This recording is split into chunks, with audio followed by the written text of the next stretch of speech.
कल हमने बहुपद के बारे में पढ़ा था। बहुपद किसे कहते हैं और बहुपद की घात किसे कहते हैं, बहुपद में चर के गुणांक क्या होते हैं, ये सारी चीजें हमने पढ़ी थी। अब उससे आगे वाली प्रश्नावली है जिसमें हम बहुपद का मान ज्ञात करना सीखेंगे। जैसे ये प्रश्न है, निम्नलिखित पर बहुपद 5x minus 4x square plus 3 के मान ज्ञात कीजिए। इसके मान ज्ञात करना कब? x इज इक्वल टू 0 पर। तो देखिए, ये पहले तो हम लिखते हैं बहुपद क्या है। px बराबर 5x minus 4x square plus 3। अब x इज इक्वल टू 0, तो यहाँ पर 0 लिख दीजिए। अब जहां भी x दिखता है वहां सब जगह 0 लिखना है। ये 5 इंटू, यहाँ पर भी 0 लिख देंगे। ये माइनस 4 इंटू 0 और ये 3। अब 0 से 5 को गुणा करेंगे, ये 0 हो जाएगा। 0 को 4 से गुणा करेंगे, ये 0 हो जाएगा। यानी से सिर्फ 3 बच गया। तो ये इसका बहुपद का मान कहलाता है, x इज इक्वल टू 0 पर। अब ऐसे कैसे? x इज इक्वल टू -1 पर। तो देखिए, आप इसका सेकंड भाग ऐसा का ऐसा है, सेम है एकदम। ये है px बराबर 5x minus 4x square plus 3। x is equal to, देखिए सेकंड में x इज इक्वल टू -1, तो x की जगह पर आप -1 लिख दीजिए। अब -1 जहां भी x है, ये x है गुणा में, या -1। ये x स्क्वायर है तो -1 की घात 2 और ये 3। अब 5 को गुणा करना -1 से, तो ये प्लस का 5 है, -1 से गुणा करेंगे तो प्लस माइनस माइनस होता है। 5 एकम 5, -1 का स्क्वायर करते हैं तो प्लस होता है, और 4 से गुणा करेंगे तो ये -4 और ये प्लस का 3। ये हो गया माइनस का 9 और प्लस का 3, यानी -6। तो बहुपद का मान जो आएगा वो आएगा -6। तो इसी प्रकार ये तीसरा है। अब ये आपको खुद को करना है। अब देखिए प्रश्न दूसरा सेम है। ये आपको बहुपद दे दिए और आप P0, P1, P2 इनका मान ज्ञात कीजिए। यानी x की जगह पर, जैसे P0 मतलब x की जगह 0 आ गया, P1 मतलब x की जगह 1 आ गया, P2 मतलब x की जगह 2 आ गया। तो पहले प्रश्न और दूसरे में कोई फर्क नहीं। जैसे देखिए, इसका जो फर्स्ट पार्ट है वो मैं आपको करके बताता हूँ। P of y square minus y plus 1। आप P0 मतलब P0 करना है, मींस क्लियर हो गया, y की जगह पर 0, ये यहाँ पर 0, ये 1, यानी ये 0 0 रहेगा, ये भी 0, यानी कुल मिला के 1 इसका उत्तर। अब इसी में मान लीजिए ये कह रहा P1 ज्ञात करो, तो ये क्लियर हो गया कि y है और y की जगह पर 1 आ गया। तो इस प्रश्न में ये बहुपद है, इसमें y की जगह 1 लिख दीजिए। 1 की घात 2 -1 और ये +1। 1 का वर्ग 1 होता, 1 इंटू 1। ये -1, ये +1, ये प्लस माइनस, ये तो 0 हो गया और बच गया 1। यानी ये P ऑफ 1 1 हो गया, ये इसका उत्तर हो गया। अब P ऑफ 2 ज्ञात करना है, यानी आप देखिए y की जगह पर 2 आ गया। ये जो बहुपद दिया हुआ ना, p y is y square minus y plus 1 प्रश्न में, y की जगह पर आप देखिए 2 आ गया। 2 आ गया तो जहां भी y है वहां पर आप 2 लिख दीजिए। तो ये 2 की घात 2, ये -2 और 1। अब 2 की घात 2 मतलब 2 गुणा 2 4 हो जाएगा। ये -2 प्लस 1। अब इसको जोड़ घाटा कर लीजिए, 4 में से 2 गया तो 2, 2 में 1 जोड़ दिया तो 3। तो इस तरीके से P ऑफ 2, P2 का मान 3 आएगा। तो ये बहुत ही आसान है। अब सब ऐसे ही है, सेकेंड थर्ड फोर्थ कितने भी क्वेश्चन करें, सारे के सारे ऐसे ही हैं, कोई अलग विधि इसमें नहीं आती है। अब जैसे मान लीजिए इसका मैं मान लीजिए फोर्थ करता हूँ, ये दो आप कर लेना, ये सेकेंड और थर्ड। ये px is equal to x minus 1 x plus 1। आप देखिए इसमें अब P ऑफ 0 चाहिए। पहला प्रश्न है P0, दूसरा P1, तीसरा P2। अब P0 मतलब x की जगह पर 0, तो 0 माइनस 1, 0 प्लस 1। ये क्या आ जाएगा? -1 प्लस 1 यानी -1। ये आंसर है। अब P ऑफ 1, P ऑफ 1 मतलब x की जगह पर 1 लिख देना सीधा। Px, x की जगह 0, x की जगह 1। तो ये जो प्रश्न है इसके अंदर प्रश्न में आप x की जगह 1 लिख दीजिए। तो ये 1 माइनस 1, 1 प्लस 1, ये हो जाएगा 0 और 0 को 2 से गुणा किया, ये 0 और ये 2 गुणा करेंगे तो ये 0। 0 को किसी से भी गुणा करते हैं ना तो वो 0 आता है। अब देखिए p ऑफ 2, आपको x की जगह क्या लिखना है 2। ये प्रश्न है, इसमें x की जगह पर 2, -1 और 2 +1। अब 2 में से 1 गया तो 1 बच गया, 2 में 1 जोड़ा तो 3 हो गया, और गुणा करेंगे 3 एकम 3। तो ये बहुत ही आसान, बहुत ही इजी। देखिए अगला प्रश्न। अब ऐसे कैसे ये है, सत्यापित कीजिए कि दिए दिखाए गए मान निम्नलिखित स्थितियों में संगत बहुपद के शून्यक है कि नहीं। देखिए नाम ही शून्यक, यानी जो शून्य कर देता है। ये आपको जैसे पहला है px बराबर 3x + 1 और x का मान -1/3, तो इस बहुपद में x की जगह पर -1/3 रखेंगे। यदि ये बहुपद का मान शून्य हो जाता है तो ये -1/3 शून्यक कहलाएगा, और शून्य नहीं होगा तो नहीं कहलाएगा। देखिए इसका फर्स्ट भाग आपको करके दिखाते हैं। px = 3x + 1। अब ये x की जगह पर -1/3, तो आप जहां भी x है वहां -1/3 लिख दो। ये -1/3 और ये 1, 3 ऊपर नीचे कट जाएंगे, बचेगा ये माइनस का 1 और प्लस का 1, ये हो जाएगा 0, यानी शून्य आ गया। इसका मतलब -1/3 इसका शून्यक है। तो यहाँ लिखना पड़ेगा, अतः -1/3 px का शून्यक है। तो कितना आसान है, बहुत ही आसान है। शून्य आता है बहुपद का मान तो शून्यक है, नहीं तो नहीं है। अब देखिए इसका तीसरा भाग, ये करके बताता हूं तीसरे भाग को। सब एक जैसे हैं। px बराबर x² - 1। अब x की जगह पर एक बार 1 लिखना है, एक बार -1। अब मैं मान लीजिए यहां पर 1 लिखता, x की जगह पर 1, तो ये 1 का वर्ग और ये 1 का वर्ग 1 होता है, 1 × 1, और घटाएंगे तो 0। तो 0 आ गया, इसका मतलब ये 1 इसका शून्यक है। तो यहाँ लिखेंगे, अतः 1 px का शून्यक है, ये शून्यक है। अब देखिए -1 लिखना है, ये -1, x की जगह पर -1, -1² और ये -1² मतलब ये 1 आ जाएगा, और 1 में से 1 घटाएंगे तो 0, यानी -1। अब ये शून्य आ गया ना, -1 px का शून्यक है। अगर शून्य मान आता है तो शून्यक है, नहीं तो नहीं। तो जस्ट x की जगह पर ये मान रखना है और आपको कुछ भी नहीं करना है। ये फर्स्ट मैंने कर दिया, थर्ड कर दिया। आप देखिए ऐसे कैसे, ये पांचवा है। x = 0, तो आप ज्यों ही x की जगह 0 लिखोगे तो 0 का वर्ग 0, तो 0 आ गया, बहुपद का मान 0 आ रहा है, इसका मतलब ये इसका शून्यक है। चौथा भाग, सातवां भाग देखिए, ये वाला ये बताता हूं, 7th पार्ट। एक ही जैसे हैं, कैसे भी करें, इनमें विधि कभी नहीं बदलेगी, विधि वही रहेगी। ये है बहुपद। अब x की जगह पर मैं -1/√3 लिखता हूं, ठीक है। जहां भी x है वहां पर 1/√3, ये आ जाएगा यहाँ पर 1/√3 और वर्ग। अब देखिए साहब, माइनस का वर्ग करेंगे तो प्लस हो जाएगा, 1 का वर्ग 1 और √3 का वर्ग 3, ये 3 और 3 कट गया, 1 - 1 यानी 0। तो इसका मान है वो शून्यक, ये शून्य आ गया, इसका मतलब -1/√3 इस px का शून्यक होगा।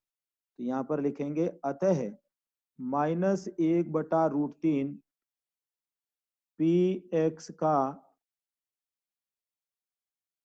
शून्यक है। तो इतना आसान है। ऐसे कैसे, 2/√3, ये भी इसमें रखेंगे। देखिए ये px की जगह पर, ये देखिए दूसरा मान है 2/√3, जहां भी x है वहां लिख दूंगा। प्रश्न में देखिए बहुपद है 3x², 3x, x का मतलब 2/√3 और -1, ये होता है 3, और 2 का वर्ग करेंगे तो 4, √3 का वर्ग करेंगे तो 3, ये कट जाएंगे और ये घटा देंगे, 4 में से 1 तो 3, ये शून्य नहीं है, 0 नहीं है, 3 0 के बराबर नहीं है। अतः 2/√3 px का शून्यक नहीं है। तो देखिए इतना आसान है, बहुत आसान है। शून्य आना चाहिए बहुपद का मान, तो वो x का मान शून्यक होता, नहीं तो नहीं। तो ये अब ऐसे कैसे आपको ये करने हैं, ये आपके लिए होमवर्क रहेंगे। सब मान ही रखने और कुछ भी नहीं करना है। बहुत ही आसान है, बहुत ही इजी। देखिए अगला चौथा प्रश्न, निम्नलिखित स्थितियों में से प्रत्येक स्थिति में बहुपद का शून्यक ज्ञात कीजिए। अब आपको शून्यक ज्ञात करना है। देखिए शून्यक ज्ञात करना है तो बहुपद को शून्य लिखेंगे पहले। जैसे ये देखिए पी एक्स बराबर एक्स प्लस 5। अब जिसका शून्यक ज्ञात करना है कि भाई इसका एक्स प्लस 5 का शून्यक, यानी एक्स का वो मान जो इसको शून्य बना दे, तो इसको शून्य बना दे तो आप इसको शून्य लिख दीजिए ना, ऐसे ये शून्य बन गया। अब यहां से एक्स का जो भी मान आएगा ये -5, तो यही इसका शून्यक होगा। -5 ही इसका शून्यक है, एक्स का मान। क्यों ये इसको जीरो बनाएगा? क्योंकि मैंने इसको जीरो लिख दिया। देखिए यार इसमें जीरो, तो अब एक्स का मान -5 यहाँ लिखो, तो -5 + 5 बिल्कुल इसको शून्य बनाता है। इसका मतलब -5 इसका शून्यक है। बहुत ही आसान है। फिर देखिए इसका सेकंड भाग, सब एक ही जैसे हैं। पी एक्स बराबर एक्स -5। अब आपको शून्यक ज्ञात करना है, इसको शून्य लिख दो और इसके एक्स के मान निकाल दो। -5 राइट हैंड में जाएगा, +5 ये इसका शून्यक होगा। तो बहुत ही इजी है।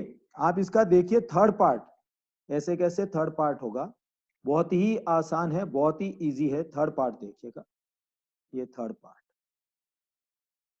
ये पी एक्स बराबर 2x + 5, इसको शून्य ज्ञात करना है। इसको आप शून्य लिखिए। सबसे पहले शून्य ज्ञात करना, शून्य लिखिए। अब x का जो भी मान आएगा वो शून्यक होगा। ये +5 है, राइट हैंड में जाएगा, निशान बदल जाएगा, प्लस है तो माइनस होगा, माइनस है तो प्लस हो जाएगा। और जो गुणा में होता है वो हमेशा भाग में जाता है, यानी -5/2 यही इसका शून्यक है। यानी -5/2 लिखोगे, ये इसको बकायदा जीरो कर देगा। x की जगह 5/2 तो 2 कटेगा, -5 + 5 0, यानी ये इसका शून्यक है। अब देखिए ऐसे के ऐसे इसका चौथा भाग, ये है पी एक्स बराबर, ये अब एक ही जैसे हैं, आप चाहे कितने भी प्रश्न करें। 3x - 2 शून्य ज्ञात करना है, शून्य लिखो। -2 लेफ्ट में, राइट में जाएगा, प्लस हो जाएगा। और ये 3 गुणा में है, गुणा वाला हमेशा भाग में जाता है, यानी यही इसका शून्यक है, 2/3। तो ये बहुत ही आसान, वेरी इजी। आप देखिए इसका सातवां भाग, सेवंथ पार्ट, पी एक्स बराबर सी एक्स + डी। अब क्या करना, शून्य की ज्ञात करना है, इसको शून्य लिख दो। अब शून्य लिख दिया, यहां से x का मान मिलेगा, ये आ जाएगा -d और ये आ जाएगा d/c, यही इसका शून्यक है। और ऐसे कैसे इसका पांचवा भाग है, ये तो बहुत ही आसान है। इसको जीरो लिखो, तो 3x बराबर 0, 3 भाग में जाएगा, 0/3 0, यानी x का मान 0, वही उसका शून्यक है। ये ax, इसको भी 0 लिख दीजिए, तो x बराबर 0। तो ये बहुत ही आसान प्रश्न होते हैं, बहुत ही इजी प्रश्न होते हैं। आगे ये है गुणनखंड। अब ये भी परीक्षा में आते हैं गुणनखंड, आपके 8वीं में भी पढ़े हुए हैं, वही गुणनखंड है, लगभग कोई दूसरे गुणनखंड नहीं है। ये गुणनखंड होते हैं त्रिपद से। ये 12x² - 7x + 1। आप देखिए त्रिपद कैसे होता, पहले तो ये 3 पद होने चाहिए, और यहाँ घात 2 है तो यहाँ 1 होनी चाहिए, आधी होनी चाहिए। यहाँ घात 4 हुई तो यहाँ 2, यहाँ घात 6 हुई तो यहाँ 3, तभी त्रिपद की बात होती है, नहीं तो त्रिपद की बात नहीं होती है। अब देखिए इसके 7 के ऐसे 2 टुकड़े करने हैं, यानी 7 के ऐसे 2 हिस्से कर देने हैं कि उनको गुणा करें तो 12 आ जाए, और उन 2 हिस्सों को अगर जोड़ें, उन 2 संख्याओं को जोड़ें या घटाएं तो -7 आ जाए। तो गुणा करने पर 12 आना चाहिए। क्लियर कट पता है, 4 × 12, 4 और 3 को जोड़ते हैं तो 7। तो इस तरीके से ये त्रिपद होते हैं, 12x² - 4x - 3x + 1।